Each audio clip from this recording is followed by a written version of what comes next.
Analysis: why Mattia Binotto has gone now, what's next for him, and who will replace him at Ferrari.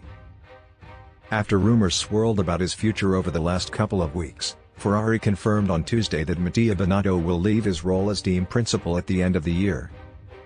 After speaking to multiple sources, F1 correspondent Lawrence Barretto looks at why he's gone, who might replace him, and what's next for Binotto. Ferrari's goal at the start of this campaign was to use the revolutionary new technical regulations to catapult them back into a position of winning races and fighting at the sharp end of the field. They won 4 Grands Prix, took 12 pole positions and 20 podiums. They started the year with the fastest car, and while their championship challenge faded as they struggled with unreliability and strategic errors, with their development curve tailing off, they still secured second in both Drivers' and Constructors' Championships, a marked improvement on 2021. But just over a week after the conclusion of the championship, Binotto said he was leaving the company he has dedicated the last 28 years of his career to, starting as an engineer and rising to the top job, when Ferrari stand on the brink of achieving their goal of becoming world champions once again. When Ferrari CEO Louis Camilleri retired from his position with immediate effect in December 2020, Binotto's position, sources say, was weakened. Former Ferrari CEO Louis Camilleri was a big supporter of Binotto. Camilleri, and his predecessor Sergio Marchionne, were big supporters of Binotto.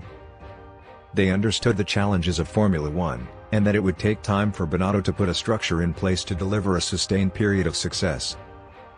Binotto worked hard to foster a no-blame culture at Ferrari. It meant that while there were some who were jealous of him, which is commonplace in sport and business when someone makes such progress up the company ladder, the majority believed in his vision and liked to work for him. Binotto oversaw the creation of the best simulator in F1 at the team's Maranello base. However, heading to the season finale in Abu Dhabi, having had a call with Ferrari chairman John Elkann on the Wednesday before the race, Binotto believed his position was safe for now. However, sources say on returning from Abu Dhabi, he was met with silence from Ferrari senior management. In what would turn out to be Binotto's last race at the helm, Leclerc secured P2 in the championship. Sources say Ferrari's senior management have been mulling Binotto's replacement from as far back as the 2021 campaign. They've considered several candidates, with Alfa Romeo boss Fred Vasseur emerging as the most likely option. Vasseur has experience in a big organization, having led Renault, now Alpine, and has played a key role in turning around Alfa Romeo's performance and getting a deal over the line to make the team Audi's factory squad from 2026. Vasseur knows Leclerc well, having handed the Monegasque his F1 debut. For anyone in motorsport, if Ferrari come calling, it's very hard to turn them down. Binotto remains in his position until the end of December.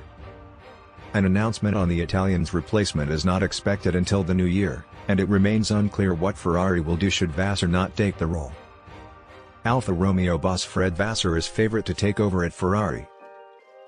Binotto will enter a period of gardening leave, the exact length of which is unclear but is likely to be more than 6 months. Binotto has shown that he can restructure a team efficiently and change the culture. Binotto worked closely with drivers Charles Leclerc and Carlos Sainz,